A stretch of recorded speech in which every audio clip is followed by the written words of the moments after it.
when I'm teaching about descriptive parts, sometimes I'm rushing a bit, and I'm telling you, read my web pages. This is why I wanted to reserve a lot of time to be able to focus on the technical issues and to be very clear on the technical issues.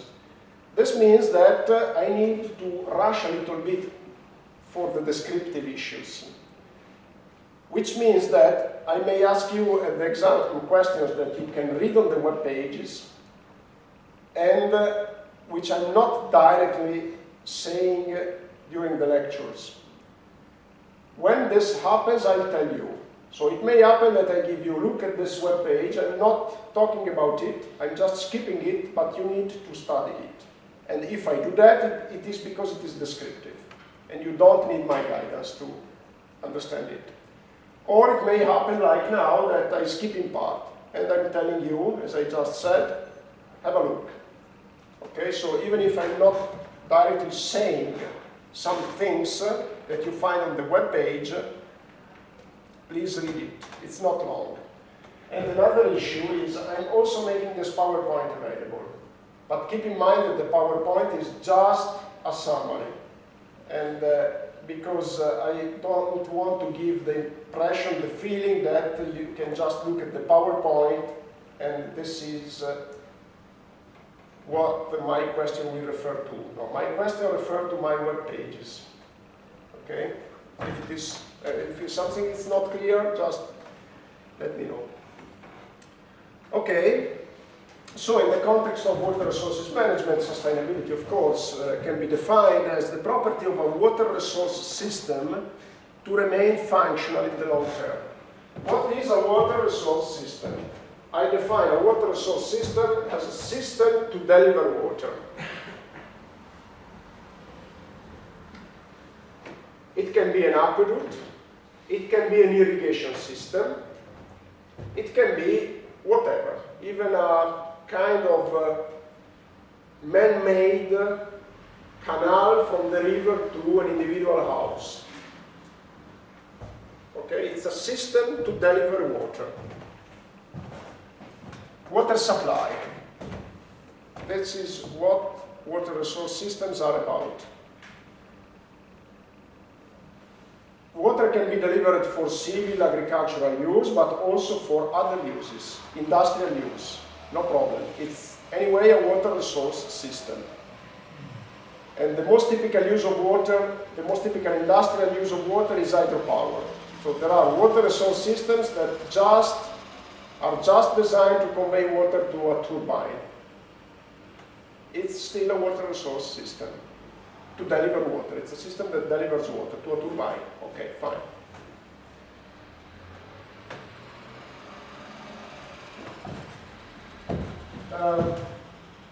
One important thing we need in order to ensure sustainability in water resources management to adopt a global perspective, and I will adopt it soon. Why global? One major limitation in water resources management up to recent time is that it was considered, and still it's often considered, water resources management, it was considered as a local problem. And why it was considered as a local problem? First of all, because water supply is local. We cannot organize water supply at the national level because we cannot easily transfer water.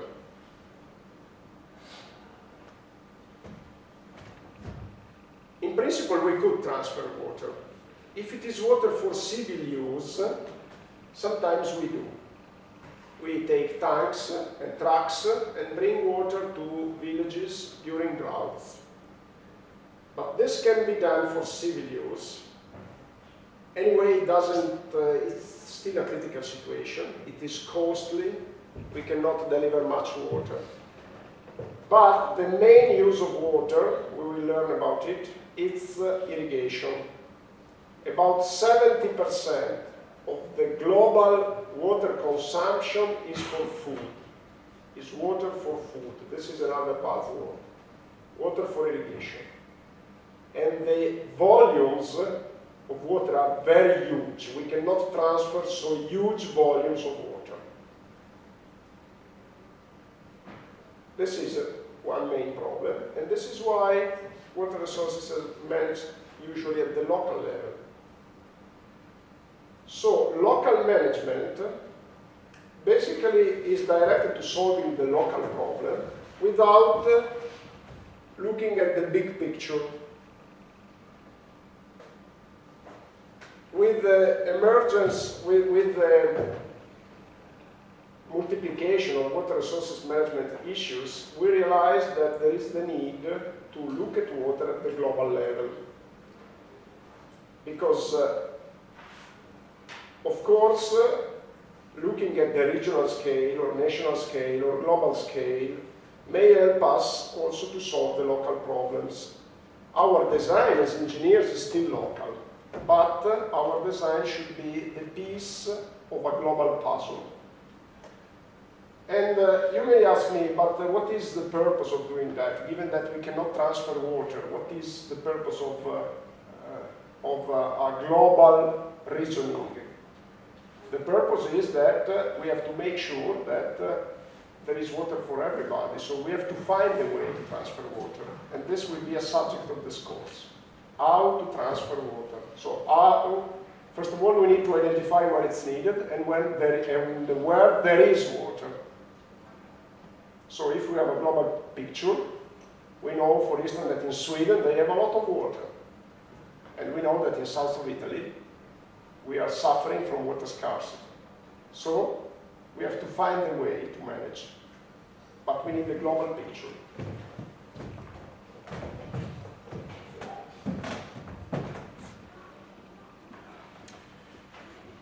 So, technical requirements. Let's get a little bit technical. And what do we need for ensuring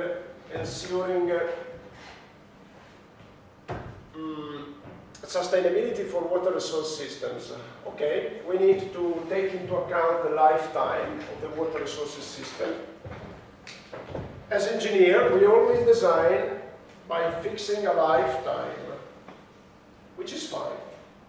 The typical lifetime for an engineering structure is ranging from 50 to 200 years. When we design a dam, we have to think about a lifetime of no more than 200 years. At the same time, if we want to think sustainable, we have to think at what happens after the lifetime. So now we have the problem that we have to renovate in Italy, but also in other countries, several dams. They are becoming close. The first dams in Europe were built, I think in Europe, the first dam, okay, a lot of dams in Europe were built starting from 1920.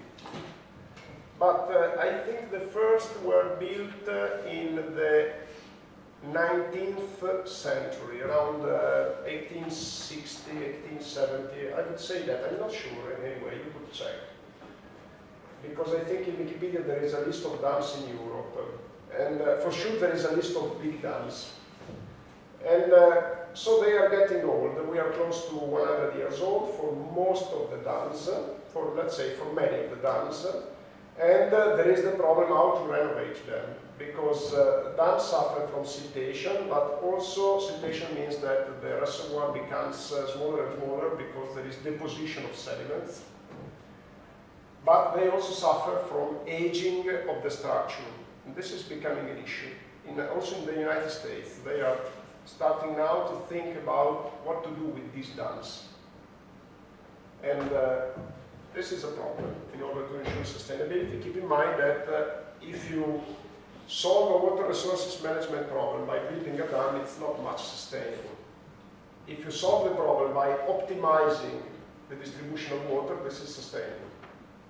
Because optimization can be refined and refined in the future, while a dam, once that it's built, you know, and it starts deteriorating, and after 100 years, 150, it's no more functional. We need to make a prediction of societal development during the lifetime of the system. And this is also an issue, because we need to interact with social sciences. We need to predict changes in water resources status. Think about climate change. We need to make a prediction. Now it's an issue, climate change and water resources management. Unfortunately, about climate change, we also have many fake news. This is a problem, because it means that to deal with climate change is very complicated. To interact with people about climate change is very complicated.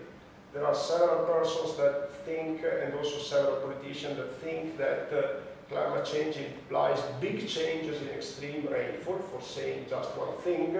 Actually, if you look at the data, changes are not so big. They are significant, but not so big.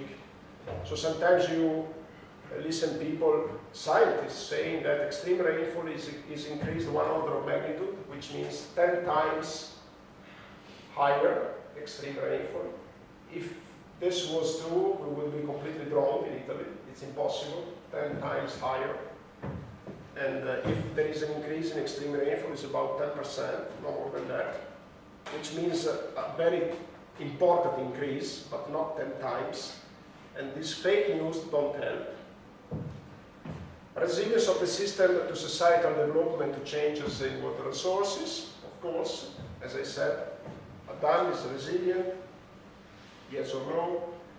Afterlife, I already spoke about it.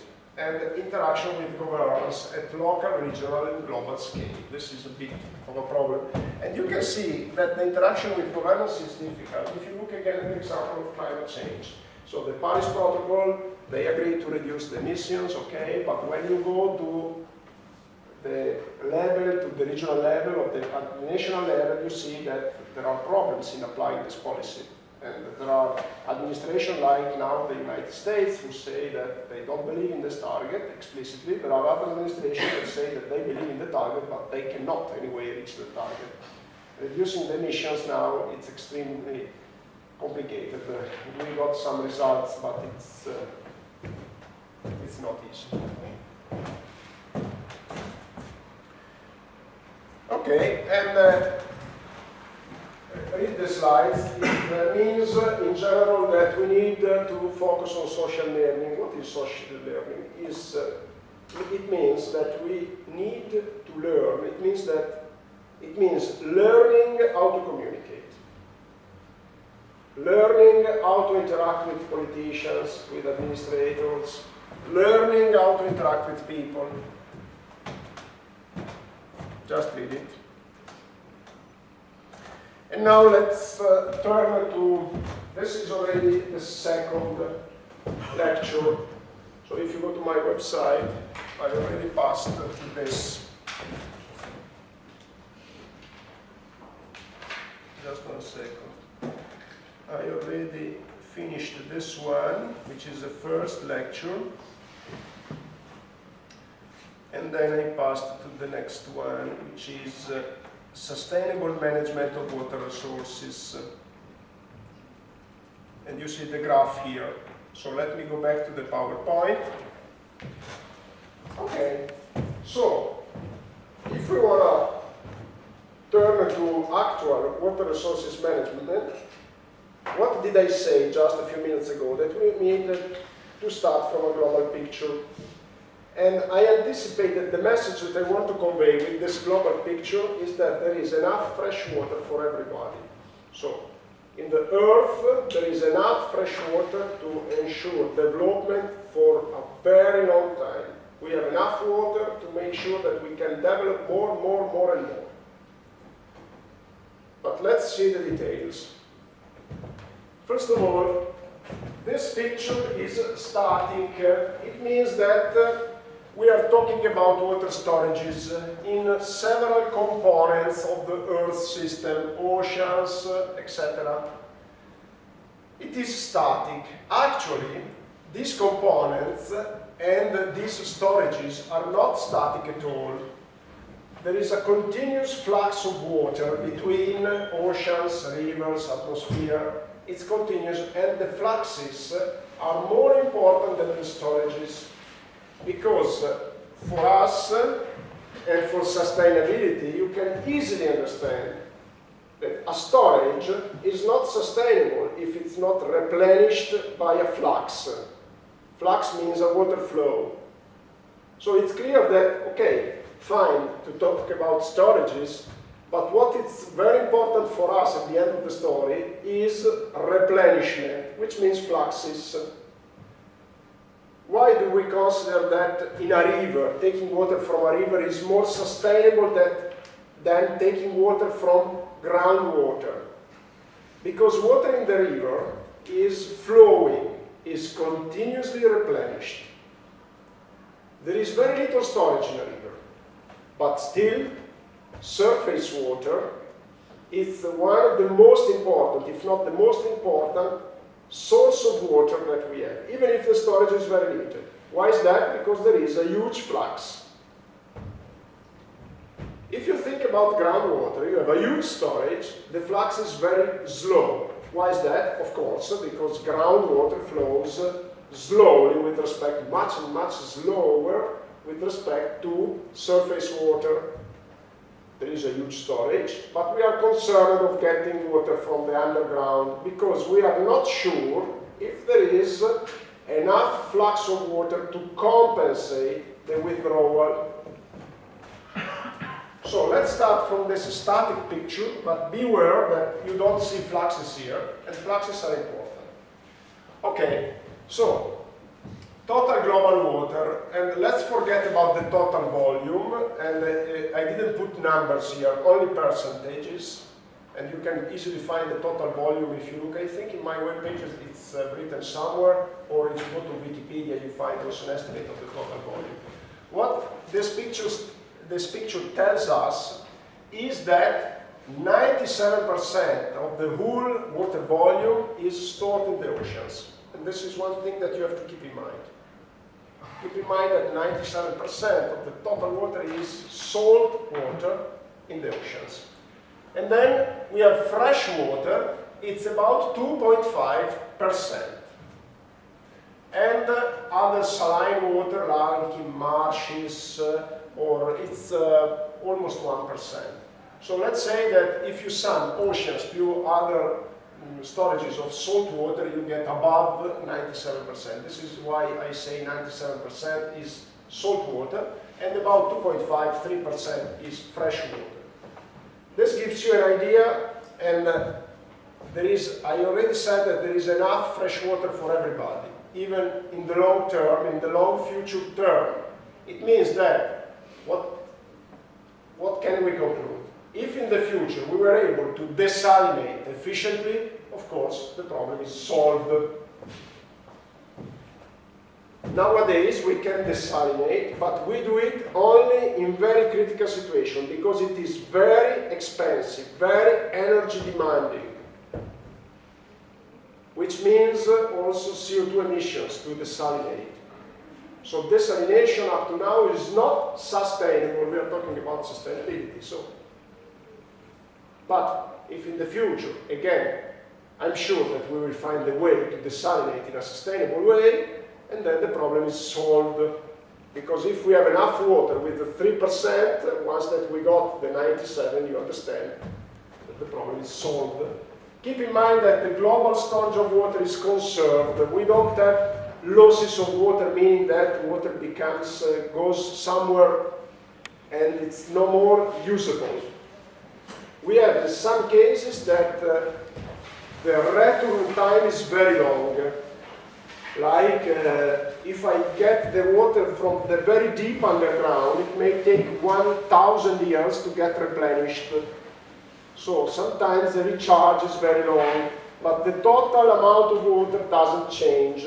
So we don't have to be concerned that somewhere the water disappears. No, it may be that we cannot use it anymore for 1,000 years, but at the end of the story it is conserved. As long as we have the magnetic screen. Okay. Okay, so let's focus on the 2.5%. This figure means that we get the top of each pillar starting from the left and explode it in the next one So let's take the 2.5% and let's consider it as a pillar. And now the 2.5 of the first pillar becomes the 100% of the second pillar. Okay. Of this 2.5%, 68% is glacier and ice caps. 2/3 of the 3%, so it means 2% of the global water is in glacier and ice caps. Groundwater covers 1/3 of the second pillar, so 1% of the global water, and surface fresh water 1%. But, as I said, don't be misled. Surface water is extremely important for us because the storage is small, but the flow is very relevant. Because there is a continuous transfer from the oceans through evaporation to surface water through rainfall. So from the oceans there is a continuous flux, and it's a huge flux. From the oceans to evaporation, clouds, condensation, rainfall, surface water. And the surface water has a small storage, but the flux is considerable. So surface water for us is very important. And this is why it is exploded here. Surface other fresh water is exploded here. Basically, you see that again 2/3 is in ground ice and permafrost. What's the difference between this and this? This is permanent ice, this is temporary ice. So if you look at the storage in alpine glaciers, this is giving rise to snow melt during the summer, and it's not permanent.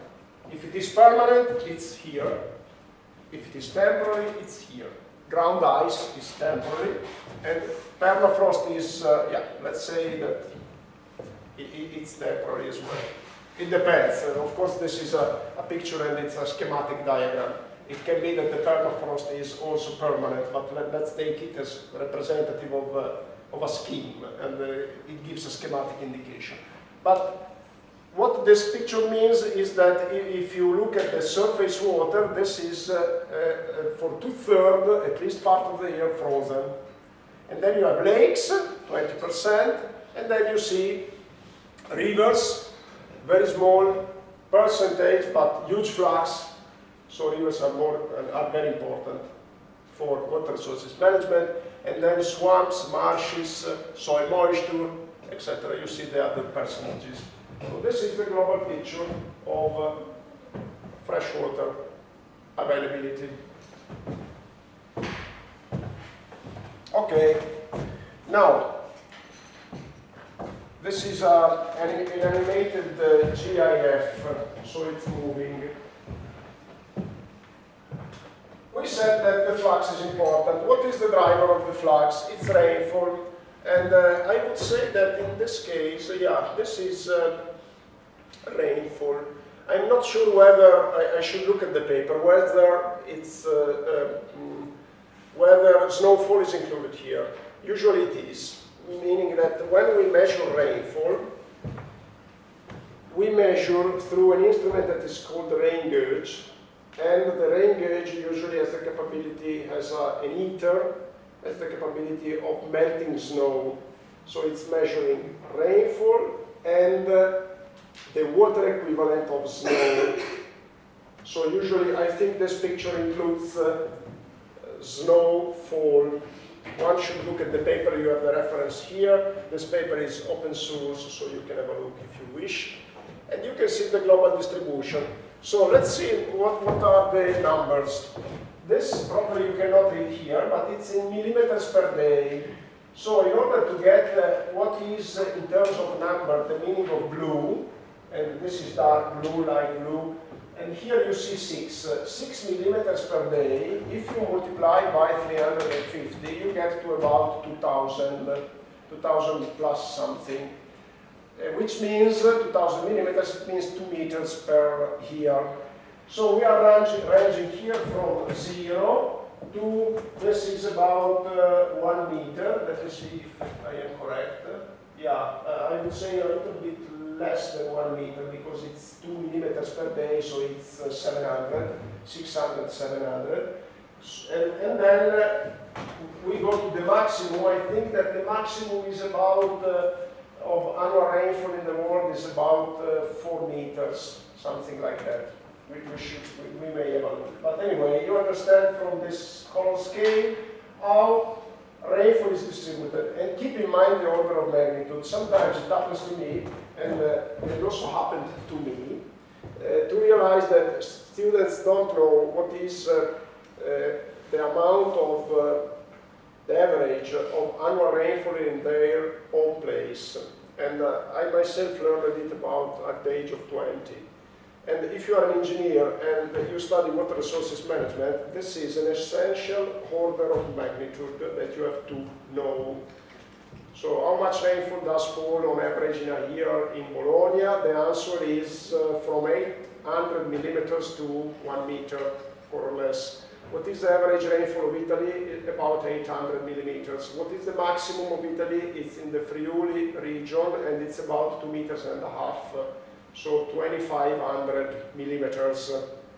What is the minimum in Italy? The minimum is about 500, 600 in the south of Italy. This is extremely important. Why is that? Because orders of magnitude for an engineer, they are an essential knowledge. If you speak with a technician or a worker, and they realize that you have no clue of the order of magnitude of what you are speaking, you lose your credibility immediately. It's like, I don't know how to make an example. It's about, you claim that you are a sommelier, and you see that a wine may have 100 degrees of alcohol, and you lose your credibility. So if you claim to be a good water resources manager, and then you say in Italy it may fall like 10 meters of rain every year, you lose your credibility immediately. And this is the reason why also if you go for an interview and they ask you what is the duration in hours of a day, and you say 240 hours, it's to give you a paradoxical example, you lose your credibility. And if you go for an interview and they ask you how many, I don't know, but let's refer to rainfall. And what is the extension of the Po River Basin, and you don't know it, you lose your credibility if you are applying for a job on water resources management. So it is extremely important, and I insist a lot with the students that you learn some basic order of magnitude. And sometimes we continuously realize, given that I'm very attentive to orders of magnitude, sometimes I realize that I don't know some of them. And if you realize that you don't know some orders of magnitude, you should fix. It's very easy. You go on Google and you write annual rainfall Italy. The problem is solved. Okay? And it's very easy because it's much easier than in the past. So it becomes more and more difficult to find people that don't know the orders of magnitude, but still, you have to be very careful, because if you are not careful, you don't learn orders of magnitude. I tell you based on my experience. Okay, so here you can see the distribution of rain. Of course, you see that there are something that you expect. The blue belt, the blue areas are around the equator. And you see the desert areas. You see that Italy is in good conditions. Europe is in good conditions. Most of Europe is blue. And also you see an important issue here, seasonality. So what do you see looking at this picture? That rainfall is not heavily distributed. Rainfall is highly spatially variable. Look at the picture, you see spatial variability. By looking through the picture, you see the spatial variability. By looking at the changes in time, so by looking at the month, you see the time variability. these are the big issues, because given that water resources are strictly connected to precipitation, the distribution of water resources is dictated by the distribution of precipitation. You may think that this is an obvious thing that I shouldn't say, but it is important that we are aware of the obvious things. And so keep in mind that the input to the hydrological cycle, the input to the water cycle is precipitation. Where you have rainfall, you have water. Possibly, because it may happen sometimes, and I'm saying this in a minute, that you have a huge evaporation, and therefore even if you have rainfall, you don't have water. But in general, as a rule of thumb, when you have rainfall, you have water. So, basically, again, what you see here is spatial and temporal variability. This is the problem, because we have water for everybody, as I said before. The problem is that it's not heavily distributed in space and in time. This is why we have water problems. So what is the solution? Temporal variability, you can compensate it with the storage. This is the traditional solution. What did people do in the past when they realized that they had a lot of water in winter and no water in summer? They built dams. Of course, you increase the storage, you build dams, or you use natural storage like lakes. You increase storage and you compensate through storage the temporal variability. This is the traditional approach. The problem is to make it sustainable. Spatial variability is an open issue, because as I said, water cannot be transported if not in limited volumes. But if you have to move huge volumes of water, you can't do that. Sometimes there is somebody that says, but why don't we bring water to the south of Italy with a pipe? But a pipe is not enough. We need millions of cubic meters of water. We cannot use a pipe. We should use some hundred of pipes, which is not doable, it's not possible.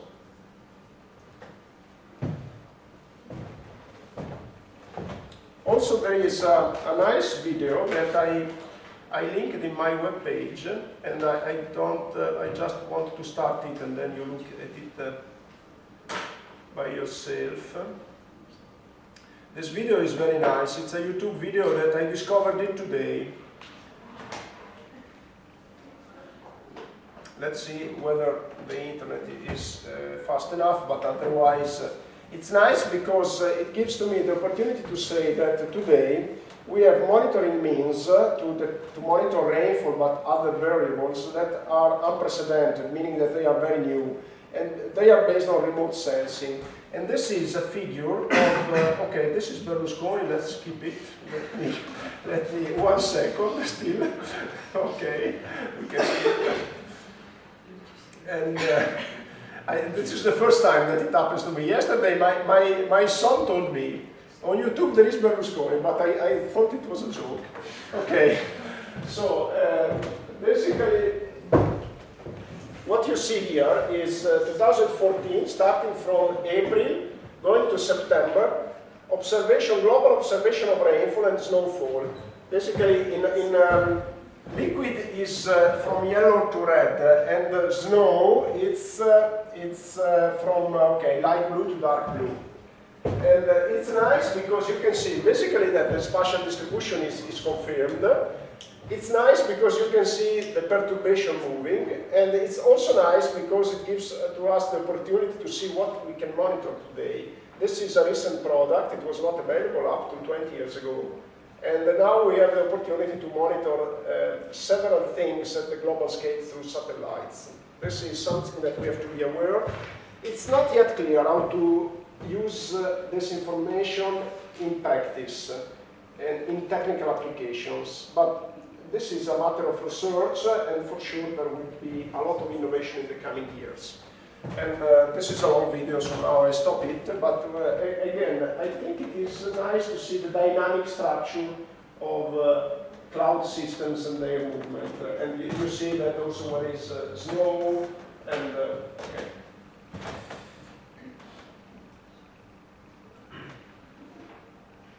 let's. One thing I wanted to ask you, or suggest to you. Why don't we start, if you want, with an interactive activity? We are talking about sustainability, distribution of water resources. Why don't we try a very simple exercise? You could, for next Monday, try to search on the web for YouTube videos that are relevant, that I may link in my web pages, with some technical interest. So please look at something that is technically interesting. With technical, I mean not necessarily related to design, but not something that is really descriptive, because you will find a lot of information talking about climate change, but descriptive.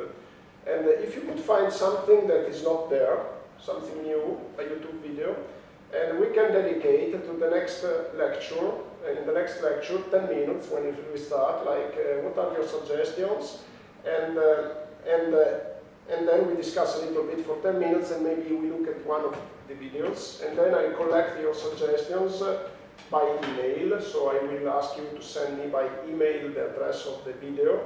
And if you could do that, maybe before the Monday, it would be fine. Like by Sunday, you send me an email with, Professor, just this is a link of an interesting video that I found. And otherwise, even after Monday, it's not a problem. Let's try to do that. You're not required. This is optional, okay? And it's clear to you what I'm suggesting. Optional, and let's see if it works. Very simple. And my suggestion is not to spend more than half an hour in this search, okay? Otherwise, it becomes something too demanding. And what we have to do is to try to be efficient in the search of YouTube, or maybe in Google. Because if the video and not pictures, I would say, if the video is on other sources other than YouTube, it's fine anyway, okay?